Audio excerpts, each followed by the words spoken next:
Thank you, Lucy. Thank you, everyone, for coming. I feel honored to be present here for ACAP. As Lucy mentioned that this presentation is from part of our book project. That is, I did fieldwork from early June to July this year in 6 cities in mainland China. They are Beijing, Shanghai, Guangzhou, Shenzhen, Xiamen, and Hangzhou.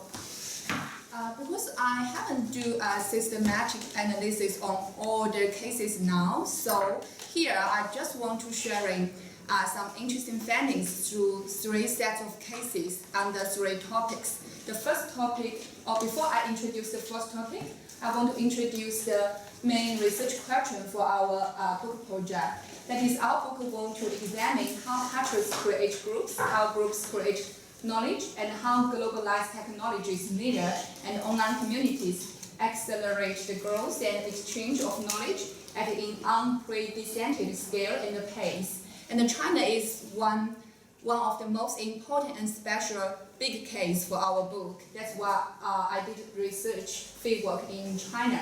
So the first topic is from imitation to innovation. Under this topic, I introduce the first story about FIRE. FIRE is a co-partner of Huan Cultural Communication Company, and this company is one of the first private educational institutions focusing on the quality-oriented education in mainland China. It is headquartered in Beijing. But before I introduce in detail about FIRE's background, I want to introduce how family education developed in China. Because for a long time, family education is neglected in China. For example, for my generation, our parents are busy with work, and what they focus on is that their kids can go to top universities in China. That means the final success for education, family education.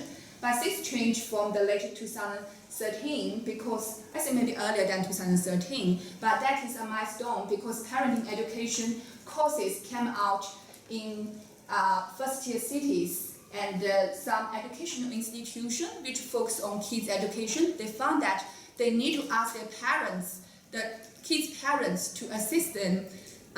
Otherwise, their education in the private institution will not that successful, because if they teach kids in one way, but the parents teach the kids in another way, then there will be no effect. So, and another background, I think it is China's middle class anxieties. That is what be mentioned by FIRE during the interview, because there is a rise of middle class of Chinese parents. And after they found that they have the ability to provide enough social resources and educational resources to their kids, they began to think of whether I can make during the process of education, how to make both parents and the kids be happy. And my kids can improve their abilities in academic and at the same time improve other capacities and including mental health. The last background I want to introduce here is about the end of one-child policy. I think this policy impacts different aspects of China, and here what I want to mention is that because since this one-child policy issued in early 1980, which impacts several decades, that is, a lot of kids, especially those kids born in city families, they have abundant educational resources, which means that it will accumulate talent for China's creative industry. And we back to FIRE's story. FIRE was born in early 1980s, and she had very brilliant education background. She ever studied in Wuhan University and Tsinghua University, and then she received a scholarship which allowed her to study in 3 different cities in European countries. And then after graduated, FIRE worked in Deloitte Beijing office, but finally she found that that is not the life she want to have. So she quit from Deloitte, and then she attended Huan as a trainer for parenting education. Later on, I think maybe in late 2015, that is, she became the CEO of Xiaomade, the Quality Growth of Children program. And here I want to introduce how the positive discipline courses in China is developed through introduce how fair organized Xiaomade and then introduce the parenting courses to parents. That is the import positive discipline course from the US and then combine series with the local cases in Beijing, based on Beijing. And the positive discipline courses is a program, educational program developed by Dr. Jen Nielsen from the US. And the process for the course organized by FAIR, it is that the trainers, the educators, they will study the series imported from overseas, and then they will design the syllabus how to apply the series into practice. And during the practice, you can see from the photo, it's like a workshop, and then the members, including the educators, the parents, and the volunteers.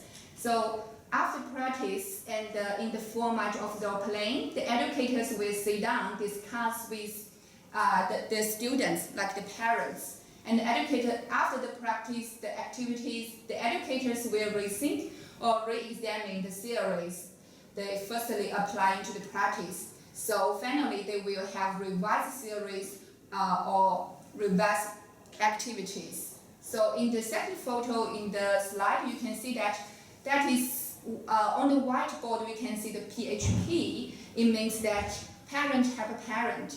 And then after they did the brainstorming, they discussed a case about the siblings, they fight for toys. How can parents respond? And then after discussion, they write down some tips. And I introduce these cases because it is important for us to think how the knowledge comes out, because it is not from like a lecture educated to teach you how to educate your kids, but it is through like the activities, role playing, and which means that the parents will act as the kids during the role playing, and then they can experience what their kids experience when they have the real things at home, and then the knowledge comes out through practice, through group discussion, and from both the educators and the participants. And I want to compare it a little bit with what I experienced in Australia, because I ever attended several parenting education courses in Australia. It is community-led and it is all free, but I think it's still in a traditional way. That is because there will be a lecture in so-called expert to introduce some disciplines and also introduce some cases, and then we'll have a discussion, but there's no possibility, no channels to come out new knowledge to come out through the participation and the discussion.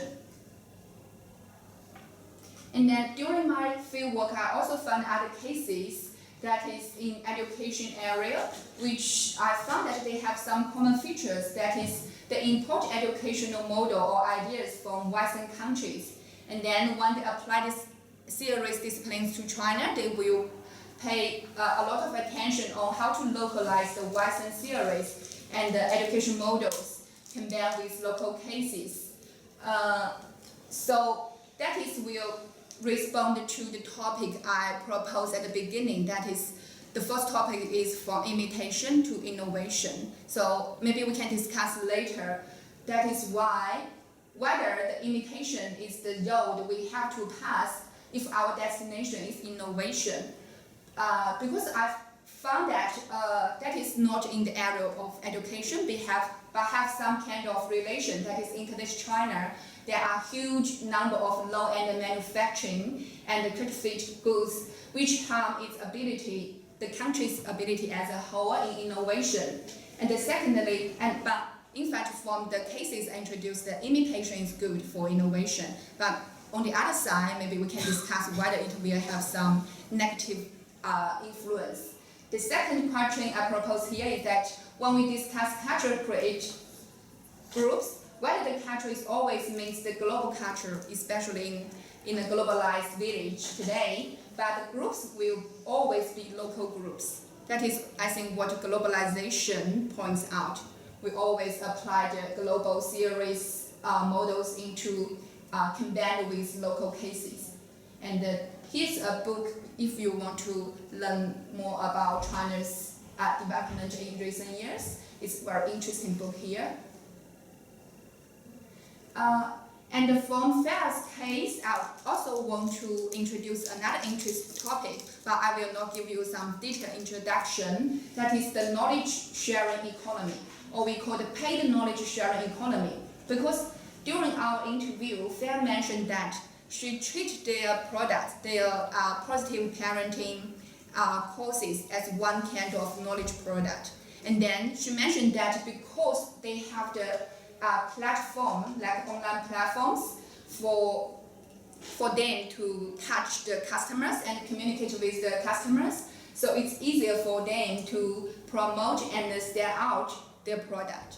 And it is quite popular in China, that knowledge sharing economy. And I want to do a small investigation because we have a lot of postgraduate students from China now.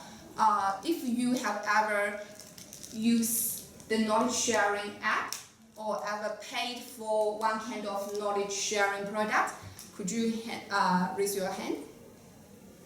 Tim and also Lucy? No, I mean, it depends. Do you mean those particular knowledge sharing apps? I haven't used. Okay, so how about Yao? Okay. Enemy. Yeah, I see Anne. And Michael and Guanghua. I haven't paid, but I've used. Oh, you have. So you use the free one, right? Yeah. Yeah, because there are different type of there are free ones and there are pay ones. And the fastest development we can see from the data that it is already in last year the industry has generated more than 4.9 billion yuan, that is in the output, and it increased at a fast speed, that is 300% year on year. And the most popular sharing platforms including Zhihu, Himalaya FM, and Lizhi, Weike, and a lot of official accounts in WeChat. During the interview, Fair also mentioned that every year she will pay for at least 5,000 to 8,000 yuan in those knowledge products. So, sorry, can you just explain? So, is this something like a LinkedIn premium subscription where you get access to special content by special people? What? Yeah, quite similar, but I think the linking is quite general because when it promoted the content to you, I think it is, based on my experience, it's quite general. It's under some big titles or categories. But the knowledge sharing products in China now, they have already a lot of subtitles, subcategories for you to choose. So you can make it personalized. You can, and also they will promote, for example, if you ever use some free content in this platform, and then it will promote a series of subcategories under the big topic to you, the products. So it's subscription content? Yes. Right. And then in different formats, like the audio program. program. I know. It's just that the term knowledge sharing platform is a very, very generic term because actually, we basically all of digital media is a knowledge sharing platform. Yeah, I understand. Pay. So you can basically pay from Zhihu to when I buy one piece, and then you pay $2. You can pay, or you can pay a monthly subscription fees, and you get access to all the content. So you're referring to only like the fully open platforms like WeChat and Zhihu, but you're not referring to any ad hoc platforms only linked with the courses that Fire has started. I think both. I think that Fire also develops her own apps, which offers an open platform for the parents attending the course. Yeah, I think. Sorry, I didn't understand your second question, but for the first question, I think they both included. That is, I think maybe we can discuss later. That is because I found that in LinkedIn, when they promote some courses to you, it's based on like improve your ability in career seeking, something like that. But here it's based on different areas. For example, if you like poem, then it will have some poem courses. If you like music, it will like classic music. It will be courses introducing classic So songs. is it online learning? Is that what it? Yeah, online learning. So it's online learning and subscription content. Is that what? Yeah. Because I think that the term knowledge sharing platforms will have to come up with maybe a clearer term. Yeah, so maybe here the knowledge sharing here I think maybe comes from it's more it's so Zhihu maybe can be as a classic representative of knowledge sharing, because when people propose questions, every member of Zhihu can have an answer. But why I also included some like online learning into the knowledge sharing economy, because they're quite interactive. So it's just a general description for, but here I include everything under the title, that is the knowledge sharing platform, Okay. including the online learning, including the sharing, like the Q&A and like the Q&A, but it's more professional, including but not limited to Quora. Okay, I will go on. And here I found that with the rise of the knowledge sharing economy and industry, there are slowdown in traditional publishing, education, media, and other related sectors. I read a report recently that is they found that a lot of qualified professionals they changed their job from the traditional publishing, education to knowledge sharing company, because they have a shorter monetization process and huge potential for growth. And then here comes my second topic for this presentation, and I will introduce a set of cases. Sorry, can you just go back one? Oh, sorry. So when you're saying traditional publishers are moving into being online knowledge sharing companies, does that mean that traditional publishers are looking at like online distribution and business models? Or is it something more formal in the change that you're talking about? I think because based on my field work, I found that because I interviewed two editors who work in the traditional publishing, focused on children's publishing, and they mentioned that a lot of their colleagues they changed their job from the publisher company to like knowledge sharing online company, those big online publishing based companies. Okay. Yeah. It's not quite the same thing. It's not publishers changing. It's people leaving publishers and getting into it. So it's occupational So magazines are over, but it's occupational change, not industry change. Thank you, John. Okay, so the second topic is from self-employment to innovative enterprise. And this photo is for my first case, that is party products designed by Bobby and her company. And Bobby is a graphic designer. She's quite young. She's born in 1989, and she got her master degree in design from UK. Firstly, from 2013, after she graduated, she joined a Taobao shop providing the customer party products.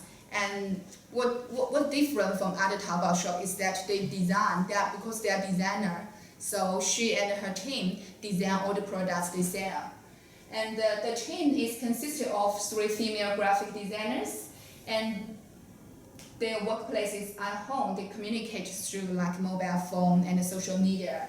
And Bobby's responsibilities when they work as the self-employment model, she responsible for operation, promotion, and she even worked as a cashier. And the promotion channel and approaches for Bobby's Taobao shop changed during these several years. listed this topic here because from this story you can see that the social media platform, the popularity of this platform changed dramatically in China in recent 5 or say 10 years. Because earlier, Bobby promoted their products through Xing'an blog, Taobao, and Zhihu, and because their core customer are young mom or white collars, and the white collars are also the core customer of Xing'an blog. But since the WeChat comes out, I think from 2014, Xing'an blog drops and the popularity drops. And then right now they use WeChat Moments and the Bilibili to promote their products to young customers. And the Bilibili I need to introduce a little bit here. That is, it is a video sharing website themed around animation, comic, and the game based in China. While I was teaching in Jiaotong and my student handing a course paper stabbed Bilibili, I said, oh, what's this? What's this Bilibili? But finally I found out it's quite popular among young people. So it has changed dramatically in recent years.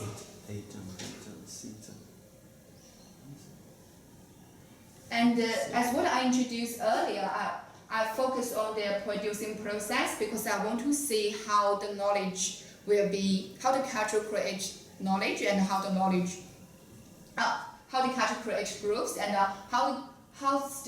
what is the system for creating knowledge within their team. And I found out that they design their products based on customers' requirements and the designers' ideas, and that is combine both imitation and innovation. Because some customer will propose that, oh, for example, I like the Paw Patrol, could you please provide some party products based on Paw Patrol? But some people may only think that I just want like quite sweet party for my daughter, and could you please just think of some creative things designing for my daughter's party? Then they will give space for the designer to create innovation. And then after they have the draft idea, the chief designer, because there are 3 designers totally, will make a customized version manuscripts and then turn them into the printable files. After that, the casual employee, the crafter, will print the models and do the products through handmade. All the products are handmade. But the challenges for all this self-employment small business, it is that it is hard for them to protect their copyright, because during the interview, Bobby mentioned that it is frequently they found out a lot of other Taobao shops or even some companies, they will copy their designing and in a very quick time after they issue their products in their Taobao store. But what they can do, it is just make their design manuscripts thinner and more complex. That is all. What they made is ugly compared with our original one, but it's the only thing they can do now. Here I want to introduce a failed attempt. That is, I interviewed a girl who wants to build up a startup in gaming in Shanghai with her partners. That is Xiao Liang's story. And Liang was born in 1992. Why I mentioned the interview's age here? Because later on I want to introduce that in today's China, a lot of young people, they are full of creative spirit, and then I think they will become the main group of people who do some innovation enterprises. And then Liang, after she worked in three different gaming startups in Shanghai, she decided to set up a startup by herself. And their goal is to develop new games controller, and they hope to secure angel investment. Their ultimate goal is to become a unicorn, which means that they will not copy any successful models, but they want to create an unduplicated model. by themselves. And the background is that I think from the year 2000, Chinese government banned gaming consoles.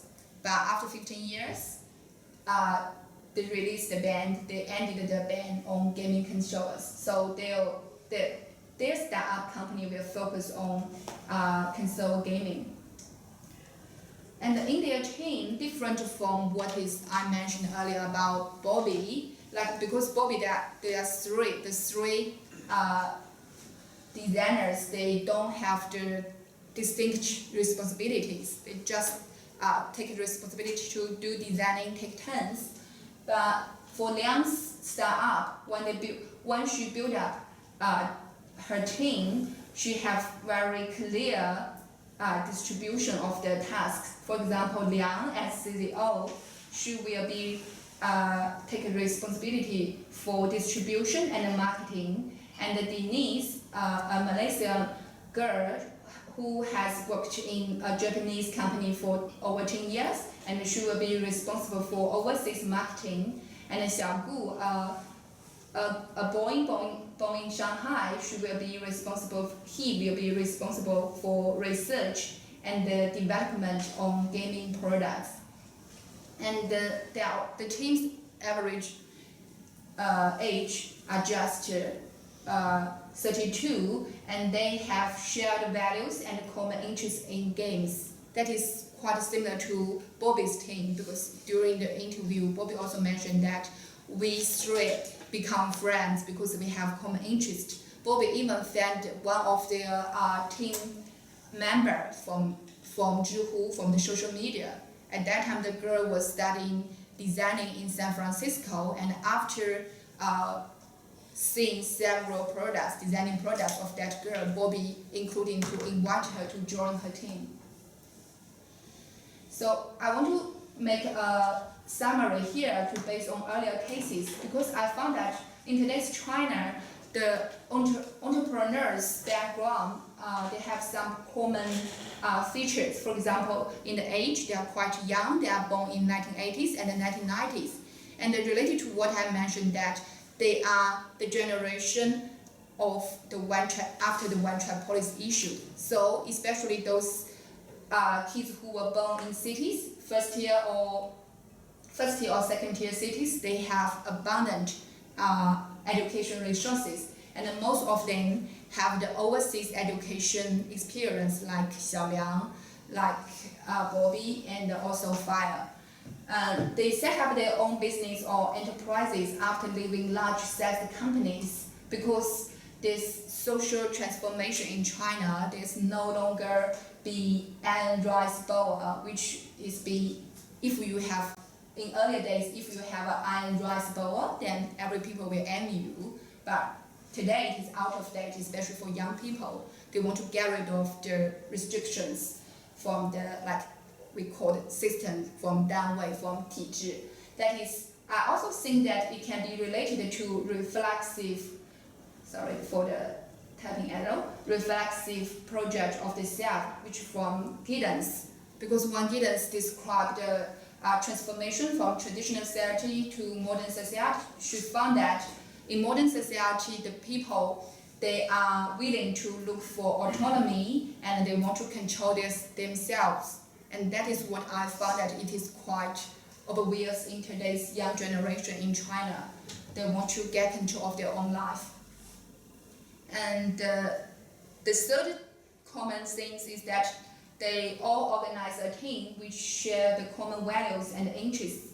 And I think it can be one kind of response to what Professor Hartley and Professor Paul's proposed, that culture will create groups and the groups produce knowledge. If you don't have the shared values or you share similar cultural values or interests, then it is harder for you to get together to do something innovative. And then they all live in first-tier cities in China. Due to the time limitation, I can't introduce more about the huge gap between cities, between urban area and the rural area in today's China now, but I just want to remind you that it's the things, the questions, the situations is quite different in China between rural area and the urban area. So what I introduce, what my here, all my cases come from cities.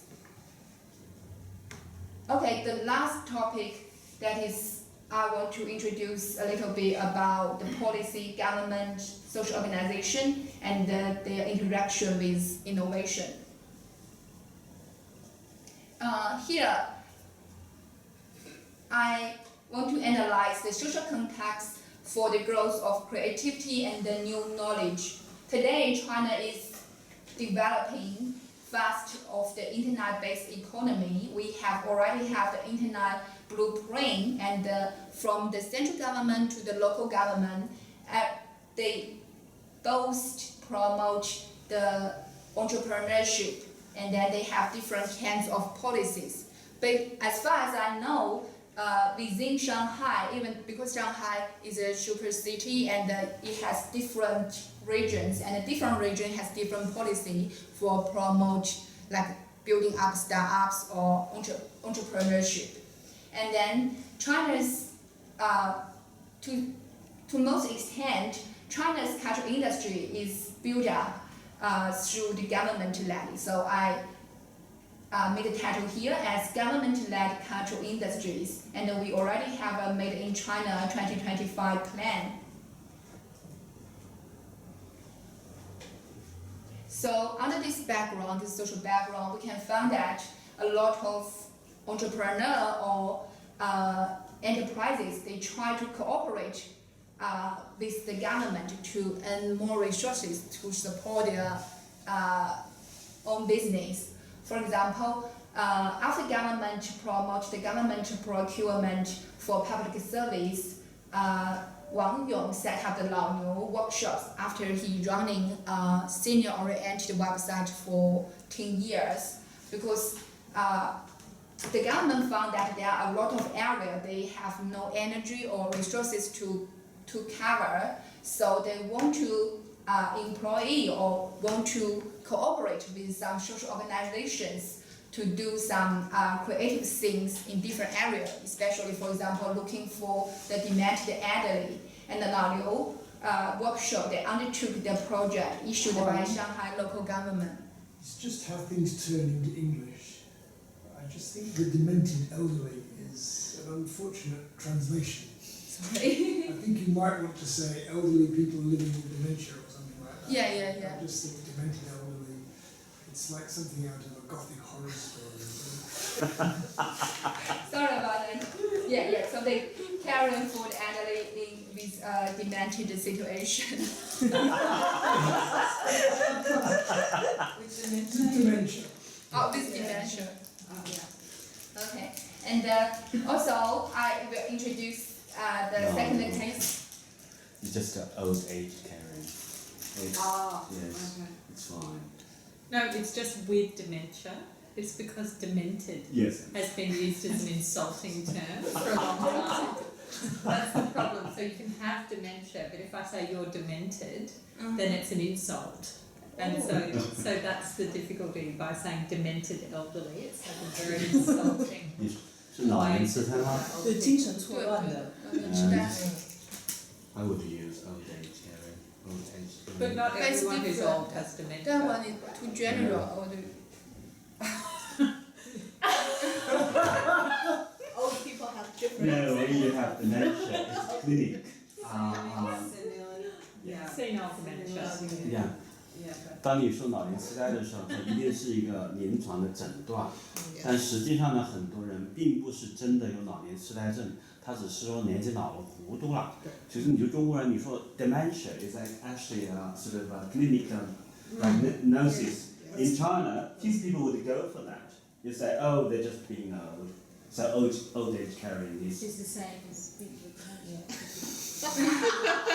Maybe the demented elderly as well. I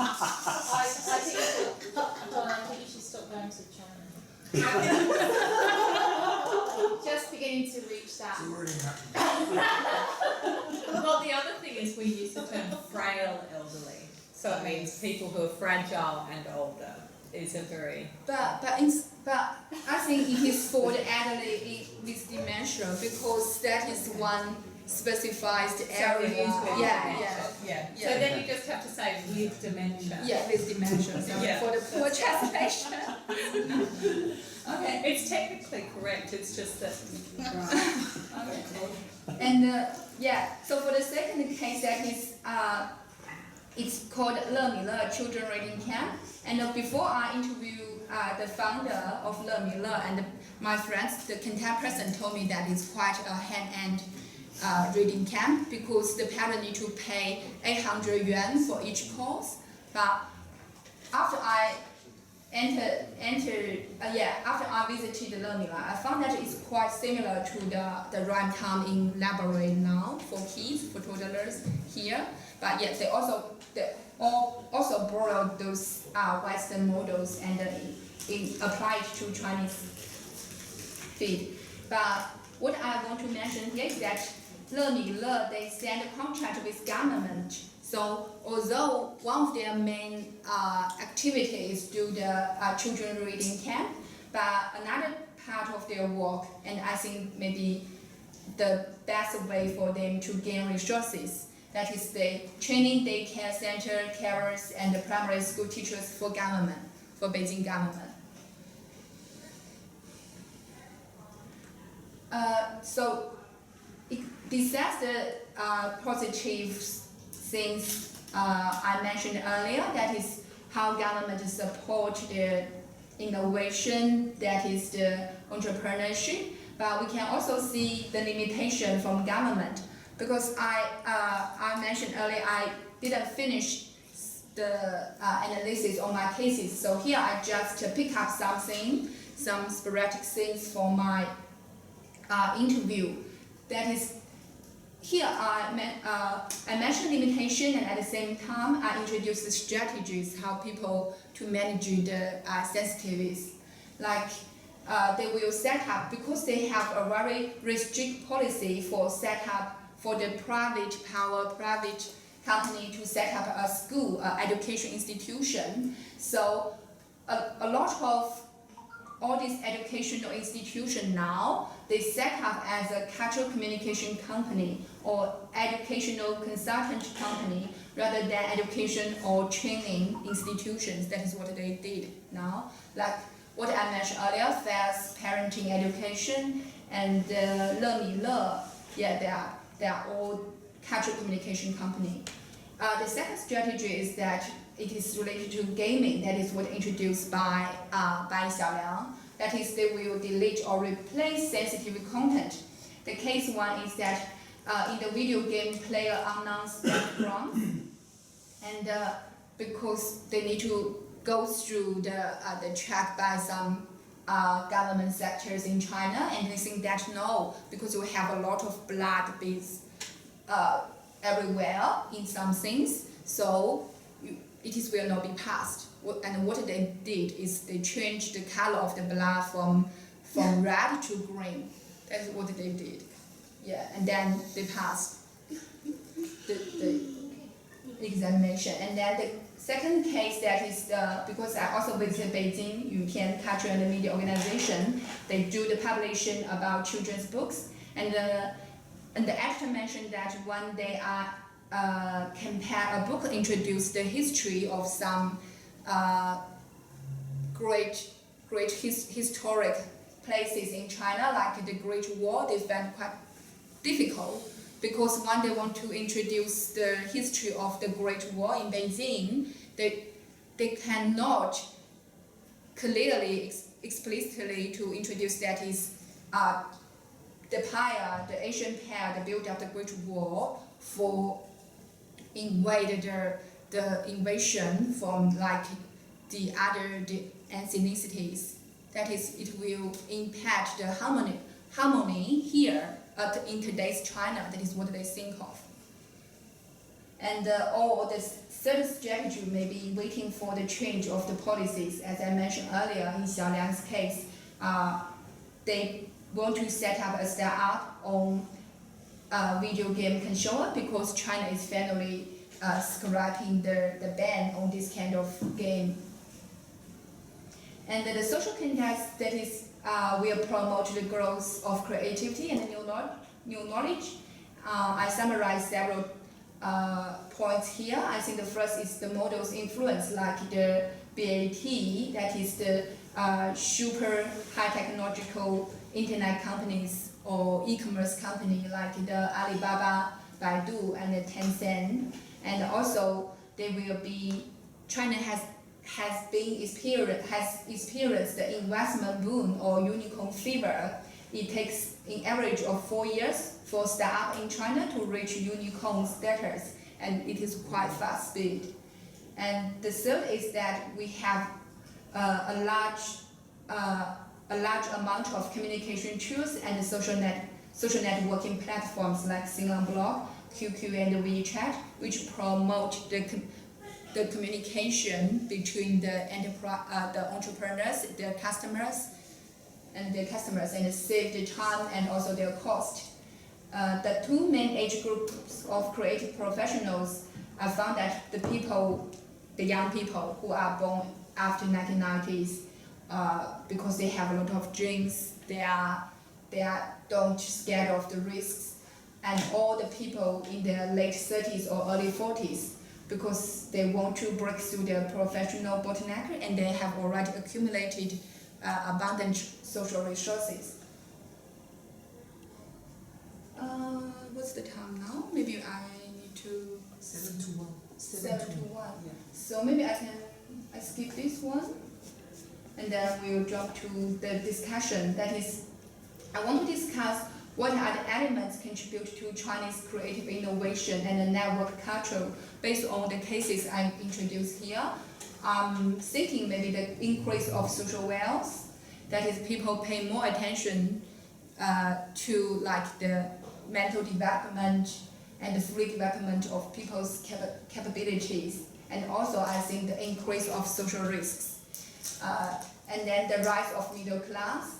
The new middle class, they be self-reflective, they pay attention to life quality, the quality of education on their kids, and the social transformation, for example, break up the iron rice bowl, and the global high level or high quality education resources coming into China. That is based on the cases I introduced earlier. I found that because China is quite open to the whole world now, and for the university students, both the university students and all the academic staff, they have more and more chances to go out to receive overseas like study program, they exchange, or maybe they have to do their master degree or attend the PhD program. And then I think the global high-level education resources also contribute to today's China's innovation process. And there are recent studies focusing on creative industry in China. So if you want to learn more about what happened to Chinese creative industries, you can refer to the books, because my fieldwork is still the findings is quite preliminary now. And thank you for listening, and welcome your questions.